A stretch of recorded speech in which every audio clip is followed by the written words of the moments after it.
우리는 듣고 싶은 거를 들으려고 합니다. 그렇죠? 여러분들이 성경 말씀을 들을 때도 내가 듣고 싶은 것을 들으려고 할 때가 많습니다. 그렇죠. 처음에 그렇습니다. 저도 사실은 교회 처음 와서 나한테 답을 주고 내 마음에 좀 뭔가 시원함을 주고 내 궁금증에 이렇게 해결함을 주는 것들을 되게 좋아했고요. 그 설교를 들으면 오늘 은혜 받았다 그러고 그 설교를 듣지 않았으면 오늘 뭔가 좀 은혜 못 받았다. 또 답답하다 막 이런 생각들을 많이 가졌거든요. 근데 좀 시간이 지날수록 성경이 계시의 책이고 하나님이 우리에게 쓰여준 책이잖아요. 그러면 그분이 내게 이 성경을 통해서 말씀하시려고 하는 게 뭘까라는 것에 이제 생각이 조금 바뀌기 시작하는 거예요. 제가 어느 순간에 제게 채워지기 시작하니까 생각이 조금씩 바뀌더라는 거죠. 이 성경을 왜 주셨을까? 이 성경을 통해서 내가 무엇 알기를 원할까라는 쪽으로 가지기 시작하더라고요. 그러고 나니까 과거에 보지 못했던 많은 것들이 보이기 시작해요. 과거에 알지 못했던 많은 것들이 알게 되더라는 거예요. 그러고 나서 이제 조금씩 지나니까 이 성경이 되게 66권이 그냥 쓰여진 게 아니라 체계적으로 쓰여졌다는 거예요. 여러분 아시다시피 성경은 한 사람이 쓴 게 아닙니다. 성경은 어느 한 100년이라는 기간에 쓰여진 게 아닙니다. 약 40여 명의 저자가 서로 의논도 하지 않았고 자기 시대의 이야기를 약 1500년 기간 동안에 쓰여진 것을 모아놓은 게 이 성경이에요. 그런데 이 성경이 참 희한하게도 하나의 주제를 이야기하고 있고 하나의 이야기를 하고 있더라는 거예요.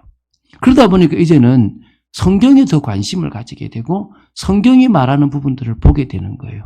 여러분도 그런 수준까지 올라가서 진정으로 하나님의 말씀 속에서 귀한 답을 내는 축복된 여러분 되시기 바랍니다. 자, 그래서 우리는 지금 계속 그 중에서 핵심이라고 말씀할 수 있는 예수 그리스도, 예수님에 대한 공생의 사역을 지금 다루고 있습니다. 예수님의 공생의 사역은 우리가 보기에 되게 중요하죠. 그죠?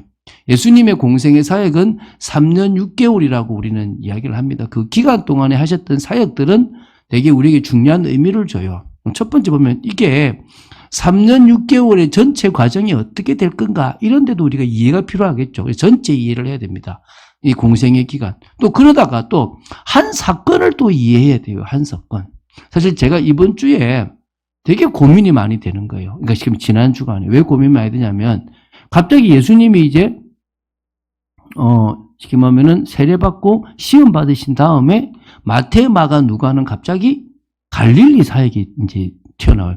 왜 갈릴리 사역이었을까? 그럼 이게 지금 어떤 의미입니까? 이런 것들을 되게 많이 고민하게 되는 거예요. 자, 그러면은 지금 오늘 14, 15절에 보면요. 예수께서 성령의 능력으로 갈릴리에 돌아가시니 그 소문이 사방에 퍼졌고 친히 그 여러 회당에서 가르치심에 무사람에게 칭송을 받으시더라. 이제 갈릴리 사역을 시작하신 거예요. 그러면 자, 이거를 보려면 다른 데는 마태, 마가, 누가, 그러니까 마태, 마가와 요한복음인 사복음서는 어떻게 나타나 있는가를 봐야 되잖아요. 그죠? 한번 찾아봅시다. 한번요. 마태복음 4장을 한번 펴보시기 바랍니다. 마태복음 4장을 한번, 여러분, 이 같은 내용을 어떻게 설명하고 있는지를 한번 보시면 좋겠습니다. 여러분, 그 4장 11절까지가 예수님이 이제 시험 받으신 거거든요. 그러면 12절에 나와요. 12절에. 제가 한번 읽어볼게요. 예수께서 요한이 잡혔음을 들으시고 갈릴리로 물러가셨다가. 그럼 지금 4장 12절에 세례 요한이 잡혔다는 소식이 예수님을 움직이는 공적 사역의 시작이 된다라고 보면 되거든요. 그러면서 이제 나사렛을 떠나 스불룬과 납달리 지경 해변에 있는 가버나움에 가서 사시니 이는 선지자 이사야를 통하여 하신 말씀을 이루려 하심이라 일렀으되 스불룬 땅아 이렇게 해서 쭉 이렇게 나오거든요. 그러면서 이제 17절에 이때부터 예수께서 비로소 전파하여 이르시되 회개하라 천국에 가까이 왔다라고 이렇게 말하라고 하는 거예요. 여기 지금 두 절에 대한 이야기를 여기는 지금 12절부터 17절까지 이야기하고 있다고 보시면 돼요. 자, 그럼 마가는 뭐라고 얘기하는지 봅시다. 마가복음 1장입니다. 마가복음 1장을 한번 펴보세요. 자, 14절을 보겠습니다. 마가복음은 앞에 많이 생략돼서 지금 대부분 다 4장에 있는 이야기가 지금 1장에 있습니다. 자, 1장 14절인데요. 제가 한번 읽어볼게요. 요한이 잡힌 후 예수께서 갈릴리에 오셔서, 또 요한에 대한 이야기가 나오죠. 누가에는 없는데 마태와 마가에는 요한이 잡힌 후가 갈릴리 사역을 시작하게 된 배경이라고 설명하고 있습니다. 그러면서 하나님의 복음을 전파하여 이르시되 때가 찼고 하나님 나라가 가까이 왔으니 회개하고 복음을 믿으라. 마태복음에 나오는 17절의 얘기가 여기 또 나오죠. 그죠? 근데 누가복음에는 없잖아요. 그죠? 이게 지금 나오는 거예요. 그리고 지금 16절은 이제 이게 제자 찾는 거니까 그건 우리가 5장에 나오는 얘기니까 놔두고요. 이래 나오는 거죠. 그러면 지금 누가복음 4장 14, 15절을 지금 마태와 마가는 다르게 얘기해요. 그러면 요한복음은 또 어떻게 얘기하는지 봅시다. 요한복음 4장을 한번 보겠습니다. 이게 사복음서에 다 나와요. 사복음서에. 요한복음 4장을 한번 보시면 좋겠습니다. 지금 같은 사건을 볼 때 이게 다 있는 거면요. 같이 보시면 좋아요. 자, 보시면 이게 지금 두 가지로 좀 봐야 되는데요. 자, 우리가 왜 두 가지로 봐냐 그러면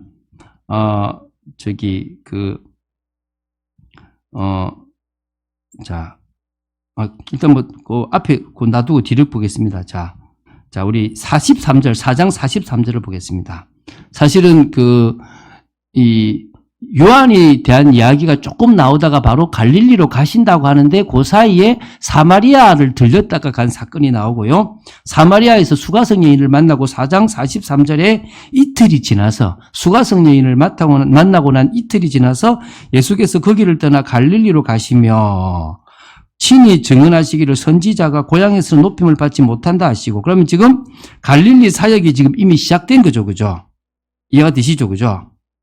그래서 이제 여기 보면은, 이게 갈릴리에 이르심에 갈릴리인들이 그를 영접하니 이는 자기들도 명절에 갔다가 예수께서 명절 중 예루살렘에서 하신 모든 일을 보았습니다. 그러면 지금 갈릴리에서 사역할 때 사람들이 받아들인 게 예루살렘에서 했던 명절에 있었던 일을 보고 예수에 대한 좋은 이미지를 가지고 받아들였다라고 하는 게 또 나오죠.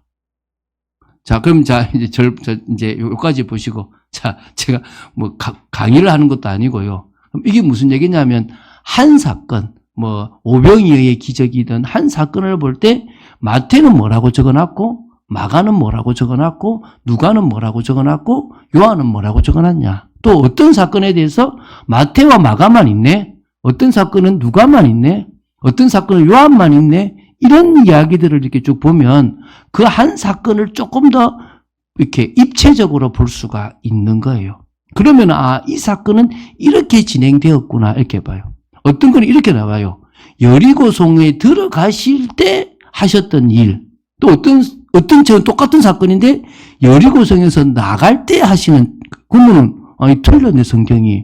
근데 이게 뭘 모르냐면 그 당시를 모르면 그래요. 그게 뭐냐면 여리고성이 두 개가 있었어요. 구여리고, 옛날 여리고성이 있었고 새롭게 여리고성이 또 하나 만들어졌어요. 그래서 구여리고성에서 나가서 신여리고성으로 들어가려고 할 그 사이에 있었다 그러면 하나는 여리고성을 나간다는 표현이 나오고 하나는 여리고성을 들어가시기 전이라고 나오겠죠. 그럼 그걸 우리가 모르면 성경 틀렸다. 이게 뭔 얘기지? 모른다는 거예요. 근데 이게 알고 보니까 다 맞는 이야기들하는 거예요. 그래서 여러분 조금 제가 이 얘기를 이 서론에 꺼내는 이유는 여러분이 성경을 보실 때 조금 입체적인 관점에서 보실 수 있으면 좋겠다라는 생각이 듭니다. 자, 이제 두 번째. 그래서 결국 공생의 사역의 핵심은 뭡니까? 자꾸 얘기하죠.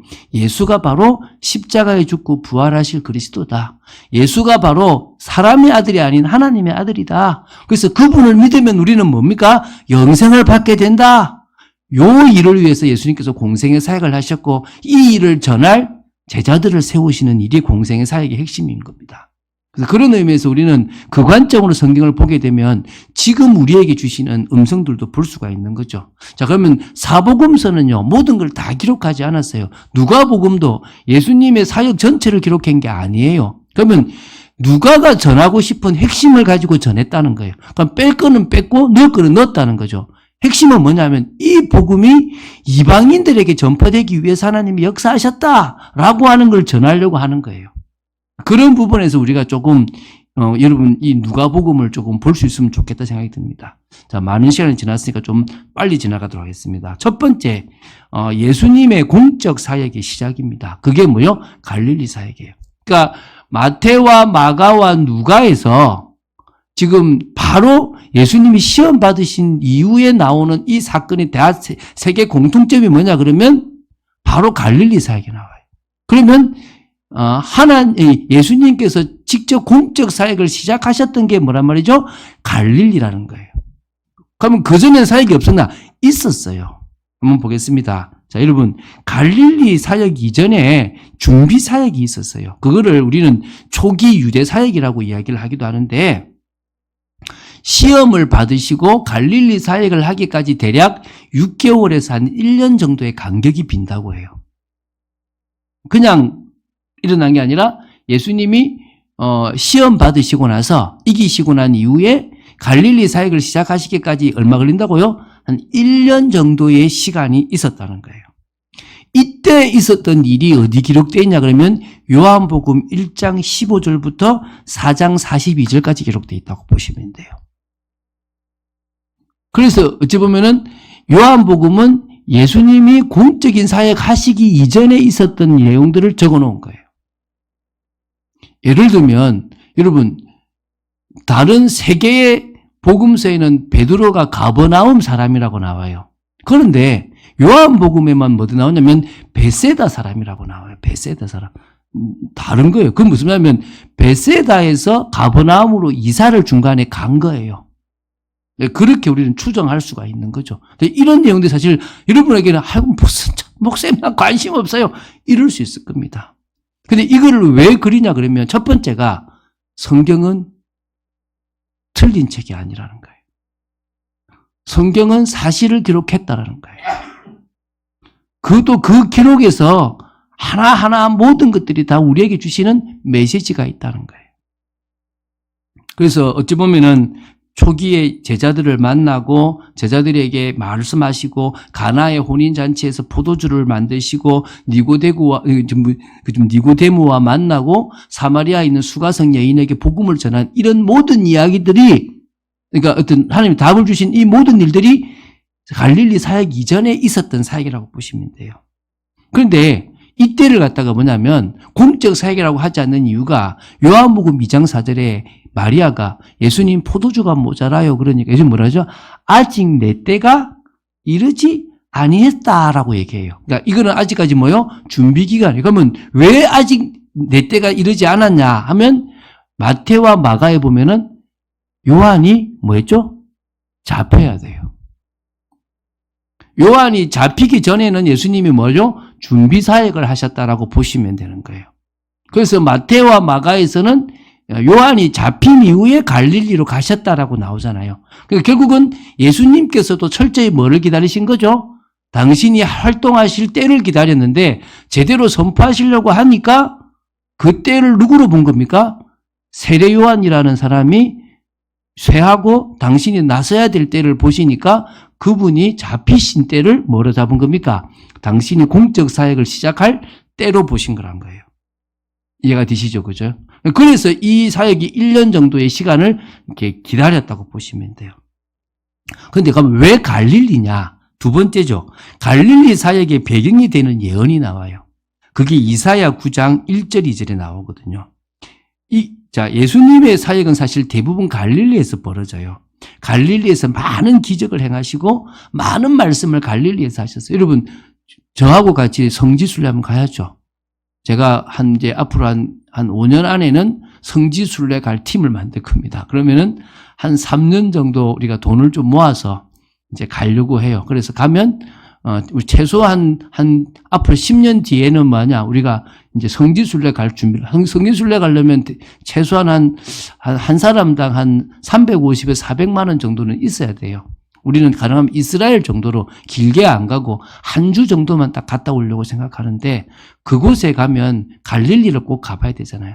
갈릴리 여러 곳이 크지 않아요. 갈릴리가 호수거든요.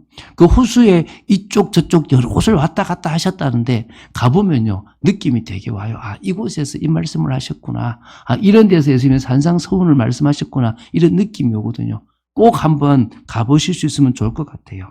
그래서 예수님의 인생 전체가 갈릴리 바다를 중심으로 거기서 거기서 자라셨으니까 거기서 또 중심 사역을 해서 그렇습니다. 근데 오늘 마태복음 4장 13절부터 16절에 보면 아까 읽었잖아요. 스브론과 납달리 지경 해변에 있는 가브나움에 가서 사셨는데 이게 제2의 고향, 이게 이제 예언의 성취예요. 스불론 땅과 납달리 땅과 요단강 저편 해변길과 이방의 갈릴리여 흑암에 앉은 백성이 큰 빛을 보았고 사망의 땅과 그늘에 앉은 자들에게 빛이 비치었도다. 그러니까 이 예언의 말씀대로 첫 시작을 어디서 하셨다는 거예요? 갈릴리에서 하셨다는 거예요. 그냥 하신 게 아니라 갈릴리를 이 이사야의 예언, 9장의 예언대로 성취로 이렇게 하신 거죠.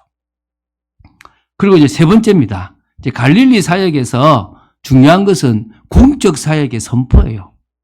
이게 지금 무슨 얘기고 싶으냐면 나사렛에서만 그런 게 아니라 가버나움이든 어디든지 간에 이 말씀을 읽으시면서 선포하셨다라고 보시면 돼요. 마치 선포식 같은 느낌이 있거든요. 그래서 오늘 아까 봤잖아요. 누가복음 4장 14절에 성령의 능력으로, 다시 말하면 예수님도 성령의 충만함 속에서 말씀 사역을 하시니까 사방에 소문이 났어요. 막 소문이 났죠. 그리고 뭡니까? 여러 회당에서 가르치시면서 선포식을 하시니까 무사람에게 칭송을 받으시는 일이 벌어졌어요. 그러는 중에 어디까지 오게 되냐 그러면 이제 나사렛에서도 이 회당에서도 이 성경 말씀을 읽게 된 거죠. 여기 보면 한번 읽어볼게요. 제가요.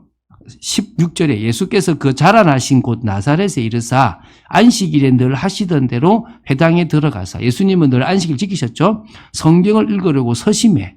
사실은 여러분 우리가 사실 우리 교회도 이걸 하고 싶은데 별로 안 좋아하실 건데 성경을 읽을 때는 서서 읽어요. 지금 사실 찬양도 서서 하는 교회가 많은데 그건 사실 좀 힘들고요. 성경을 읽을 땐 봉독을 한다 그래서 사실은 서서 하나님께 읽어서 드려요. 그래서 보면은 서서 읽으시거든요. 그리고 그 회당에서는요, 앉아서 얘기를 했대요. 왜 앉아서 얘기를 하냐 그러면 하나님 보좌에서 선포한다는 개념으로 앉아서 설교를 한다 하더라고요. 그래서 사실은 저도 앉아서 해야 됩니까 싶지만 우리나라 문화나 미국 문화, 외국 문화는 서서 하는 문화가 이제 대중극이기 때문에 되어진 것 같고요. 원래는 지금도 회당에서는 그렇게 해요. 그러면은 어떤 사람은 그래요. 예수님은 랍비였으니까 앞에 나가서 이렇게 설교를 했다라고 보는데 그게 아니고 이 성경 봉독을 하는 거는요. 그러니까 말 그대로 손님들, 그러니까 외부인들이 오게 되면 그 외부인들에게 이렇게 돌아가면서 성경을 읽을 수 있는 기회를 준대요. 그리고 그 성경을 담당한 사람이 이제 두루마리를 가지고 오는데 가지고 오는 책이 그 주간에 달라요. 어떤 날은 뭐 잠언을 가지고 오고 어떤 주는 뭐를 가지고 오는데 마침 가지고 온 게 뭐냐면 그 주간에 읽는 게 이사야서였다는 거예요. 그래서 이제 예수님이 이사야서가 어떻게 되냐면 여러분 그 두루마리가 이쪽은 돌리고 이쪽도 돌리고 이렇게 알죠 그죠? 이렇게 막 돌려가면서 그럼 60장까지 가려고 그러면 그게 몇 권인지 모르지만은 이게 권수가 있을 거 아닙니까? 그걸 돌려가면서 이제 하는데 마침 찾으셨던 게 어디냐면 61장 1절 2절을 찾으신 거예요. 그러면서 이제 제가 읽어볼게요.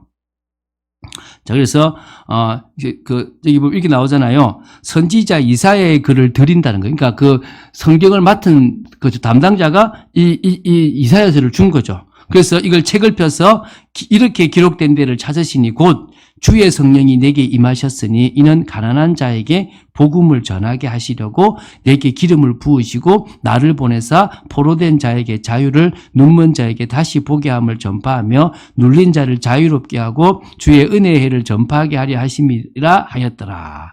책을 덮어 그 맡은 자에게 주시고 앉으시니 회당에 있는 자들이 다 주목하여 보더라. 예, 앉았다 그러죠. 서서 읽고 뭐요? 앉았죠, 그죠? 예. 뭐, 이렇게 메시지를 어떻게 합니까? 앉아서 하는 겁니다. 그래서 이에 예수께서 그들에게 말씀하시되 이 글이 오늘 너희 귀에 응하였느니라. 이렇게 얘기하는 거예요. 그러니까 이게 지금 무슨 말입니까? 이사야 61장에 하나님께서 메시아를 보내서 뭐죠? 포로된 자를 자유케 하고 눈먼 자를 보게 하고 막 이게 막 이렇게 은혜의 해를 전파하게 하려고 하는 그 일이 이제 뭐냐? 성취됐고 응답으로 왔다. 내가 바로 그 주인공이 뭐다 말이죠? 메시아 그리스도다 얘기한 거예요. 그 한마디로 뭐죠? 선포식이에요. 이 얘기를 어찌 보면 돌아가면서 하신 거죠. 다른 지역에서 가버나움이나 이런 데서는 예루살렘에서 있었던 일을 보고 맞다 그럴 것 같다라고 얘기하는데 나사렛에서 어떻게 하냐 그러면 보십시다. 이제 그 뒤에 나오는데 그거 좀 이따 봅시다. 그래서 그렇게 막 이렇게 하는 거죠. 그러니까 여러분 예수님께서 첫 선포식을 했던 곳이 여러 회당을 돌았던 어디란 말이죠? 갈릴리 지방이었다는 거예요. 자, 두 번째. 근데 여기서 예수님께서 뭐냐? 배척을 받으신 거예요.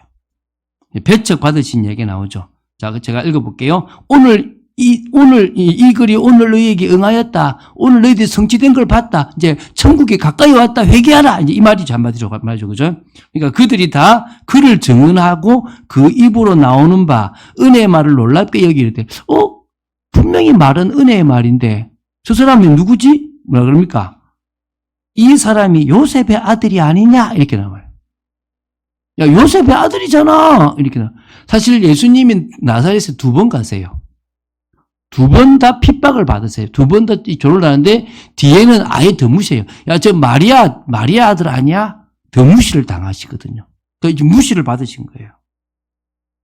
그러니까 어찌 보면요, 이렇게 나와요. 그들은 야, 너 뭐 가버나움에서 큰일 했다며 여기서도 한번 해봐. 어떤 이적을 보여달라고 이렇게 했던 것 같아요. 그게 요 뒤에 나와요. 그 뒤에 보면 뭐라 나오냐면 23절에 예수께서 그들에게 이르시되 너희가 반드시 의사야 너 자신을 고치라 하는 속담을 인용하여, 그러니까 야, 의사지 너? 그럼 니부터 고쳐봐. 이렇게 그런 속담이 있는가 봐요. 그것처럼 내게 말하기를 우리가 들은 바 가버나움에서 행한 일을 내 고향 여기서도 행하라 하리라. 너희들 지금 나한테 지금 뭐하냐면 이적 보여달라고 하고 있잖아. 이제 이런 얘기를 지금 하고 있는 거예요. 그쵸. 근데 결국은요, 이 말을 듣고 나중에는요, 여기 안 넣어주면 28절, 29절에는요, 낭떠러지로 끌고 올라가요. 우리 거기 가봤거든요. 예수님이 낭떠러지까지 올라갔던 곳이 이곳일 거다라고 하는 곳을 가봐요. 거기서 예수님을 밀으려고 했는데, 예수님께서 그 사이를 지나가시고, 이제 거기 밀리지 않으셨는데, 이제 이렇게 반응들은 뭡니까? 이게 보면 첫 번째, 요셉의 아들로 지금 나사렛 사람들이 보고 있잖아요. 첫 번째, 그죠? 예, 넘겨주세요. 그렇게 보고 있는 건데, 두 번째, 사람들 반응을 아신 예수 그리스도께서 뭐라고 말씀하시느냐. 지금 두 번째죠. 아까 얘기했죠. 뭐라고요? 의사는 네 병을 고치라는 것처럼 너희들이 기적을 보고 싶어 하는구나. 라고 이야기하고요. 이제 그 다음 이야기를 제가 볼 건데요. 좀 중요합니다. 여러분, 자, 우리 여기 몇 절입니까? 25절부터 한번 볼게요. 누가복음 4장 25절부터 제가 한번 읽어볼게요. 자, 한번 잘 보세요. 또 이르시되 내가 진실로 너에게 이르노니 선지자가 고향에서는 환영을 받는 자가 없느니라. 내가 참으로 너에게 이르노니 엘리야 시대에 하늘이 3년 6개월간 닫히어 온 땅에 큰 흉년이 들었을 때에 이스라엘에 많은 과부가 있었을 때 엘리야 그 중 한 사람에게도 보내심을 받지 않고 오직 시돈 땅, 이 이방 땅이거든요. 이방 땅에 있는 사렙다의 한 과부에게 뿐이다. 이거 되게 이스라엘 무시받는 거예요. 그러니까 다시 말하면 이스라엘도 과부가 많은데 한 사람도 엘리야가 거기에 가지 않았다. 누구한테 갔단 말이죠? 저 시돈 땅에 있는, 이방 땅에 있는 누구요? 사렙다의 과부한테 가서 보냄을 받고 그에게 은혜를 잊혔다. 또 나오죠. 또 선지자 엘리사 때 이스라엘에 많은 나병 환자가 있었을 때 그 중 한 사람도 깨끗함을 얻지 못하고 오직 수리아 사람, 아람 사람 나만 뿐이었다. 이런 거예요. 너희들 잘 봐봐라. 역사적으로 지금까지 이스라엘은 어땠느냐? 한 사람도 선지자가 오든 누가 오든 받아들인 적이 없다. 오히려 누가 받아들였지? 이방의 저 사렙다. 저 이방의 나만 장군이 받아들였지. 너희들은 받아들인 적이 있다 없다? 없다는 거예요. 이게 왜 중요하냐? 그래서 이 복음은 앞으로 누구한테로 갈 거다? 이방인한테로 갈 거다라는 거예요. 너희들이 이 복음을 거부했기 때문에 이 복음은 어디로 갈 거다? 이방인으로 갈 거다라는 거예요. 더 화가 난 거예요. 왜 우리가 그런 거야? 그러고 있으면서. 그래서 이제 밀치려고 했다는 거예요. 여러분 이해되시기 바랍니다.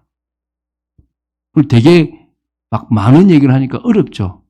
여러분 제가 이 얘기를 왜 하느냐 이유는 첫 번째가 뭐냐면 여러분이 성경을 좀 더 깊이 알았으면 좋겠다는 거예요. 저도 옛날에는요 성경을 목사님이 가르쳐주는 수준과 내 수준에 따라서 배웠어요. 그러다 보니까 이렇게 볼 때는 다른 성경 구절이 안 맞아요. 저렇게 볼 때는 또 이 구절이 안 맞는 거예요. 그러다가 계속 성경을 보니까 이 전체를 깨뚫는 핵심이 있는데 그걸 놓치고 보고 있더라는 거예요. 그게 하나님 나라 관점, 복음 관점, 언약 관점이라는 거예요. 그러고 나서 성경을 보니까 야, 이게 너무나 맞는 이야기라는 거예요. 그걸 제가 몰랐다는 거죠. 저는 여러분에게 그걸 알려주는 의무가 있어요. 여러분이 어디를 갈지 모르고 앞으로 어떤 생각을 할지 모르지만 최소한 가장 기본적으로 성경이 뭐다라는 걸 아셔야만 어디 가도 제대로 된 일들을 하지 않겠나 싶은 게 제 마음인 겁니다. 저도 여러분들이 그냥 조금 은혜스러운 말씀 끼쳐버리면 저도 좋아요. 연구도 안 해도 되고. 그런데 그러면요, 여러분이 치우쳐 있는 거예요. 여러분이 오해하고 있는 것들이 되게 많다는 겁니다. 그러지 않게 되길 바랍니다. 자, 이제 세 번째, 마지막. 자, 결국 우리는 여기서 이제, 그러면 뭘 적용해야 되지? 야, 적용할 게 없더라고요. 그래서 자신의 현장에서 우리가 해야 될 사역에 대한, 예수님은 예수님의 현장인 이 이스라엘 땅에서 당신의 사역을 하셨습니다. 무슨 사역이죠? 그리스도의 사역을 하셨어요. 아무 때나 나오신 게 아니고 때를 맞추셔서 나왔고, 또 예언이 어디였죠? 갈릴리 쪽이니까 갈릴리에서부터 뭐 했습니까? 시작을 하셨다는 거예요. 이해가 되시죠? 무슨 말인가? 그러면 우리도 우리에게 주어진 현장이 있어요. 여러분과 만나는 사람들이 있는 곳이 있을 거란 말입니다. 거기서 우리는 어떤 사역을 해야 되느냐? 첫 번째 볼게요. 가버나움과 나사렛의 차이예요. 이게 무슨 말입니까? 쉽게 말하면 예수님의 말씀에 반응하는 사람들과 예수님의 말씀에 반대하는 사람들의 차이라고 보시면 되겠죠. 동일하게 그래요. 제가 목사로서 사역을 하면 어떤 사람은 저를 반대하고 어떤 사람은 저를 받아들여요. 근데 그 기준을 보면 그래요. 제 인간적인 모습을 보고 그럴 때도 있을 거고 개인의 생각에 따라서 그럴 수도 있는 겁니다. 근데 확실한 것은 뭐죠? 하나님의 말씀을 사모하는 사람이라면 제가 선포하는 말씀을 받아들이게 돼 있더라는 거예요. 제가 사역을 해서 끝까지 가는 사람들이 잘 없어요. 중간에 다 끊어져요. 중간에 다치기도 하고 중간에 나를 떠나는 사람도 있고 제가 더 이상 못하겠다 싶은 사람도 있는 거예요. 이유가 뭐냐면 관심이 다른 데가 있으면 안 되더라는 거예요. 여러분이 지금 이 말씀을 계속 듣고 있다는 것은 최소한 여러분들의 관심은 이제 조금씩 하나님의 마음에 하나님의 뜻에 가 있기 시작하다는 거예요. 계속 그렇게 되시기 바랍니다. 그래서 여러분, 우리가 있는 현장에서 내가 예수님을 믿는 하나님의 자녀다라고 표를 낼 때, 웃기는 소리 하지 마라. 이런 사람도 있겠고, 또 어떤 사람도 있단 말입니까? 아, 귀하다. 나도 당신과 같이 동참하고 싶다. 라고 하는 사람도 있을 거라는 거예요. 우리는 누구를 찾는 거죠? 동참하는 사람을 찾는 거예요. 인간적으로는 난 당신이 별로 마음에 안 들 수도 있다. 그런데 당신이 전하는 복음이 사실이니까 난 당신과 같이 하고 싶다. 그러면 성공인 거예요. 있습니까? 그게 여러분의 가족이 되면 더 좋고 그게 여러분의 친구나 여러분의 지인이 되면 더 좋습니다. 또 여러분이 전혀 모르는 사람인데 만나진 사람 중에서도 그런 사람이 있을 수 있다는 거예요. 그래서 여러분, 현장을 향하신 하나님의 계획을 발견해 나가면 돼요. 낙심하지 마세요. 아닌 사람은 아니고 또 열려지는 대로 가면 돼요. 안 되는 사람을 끝까지 붙잡지 마시고 그럼 반대하면 조금 놔두시고 새로운 현장에 눈을 열어서 나는 또 어디를 또 가서 가버나움 같은 사람이 있을까? 가버나움과 같은 그곳이 있을까라고 찾아가시면 되는 거예요. 그래서 여러분 꼭 예수님의 사역을 보면서 우리가 배워야 되겠죠. 두 번째, 우리의 정체성을 알아야 됩니다. 우리는 주님의 제자고 주님의 전도자입니다. 예수님은요, 수도 없이 죽을 위기를 많이 가지셨고요. 제자들도 결국은 순교당한 제자들이 대부분입니다. 그렇지만 그들은 사역을 멈추지 않았습니다. 왜? 자신이 누군지를 알았거든요. 할렐루야. 여러분, 우리가 조금 옆에서 예수 믿는 것들 이 소리 듣는 건요. 듣는 것도 아니에요. 핍박도 아니에요. 예수님은요.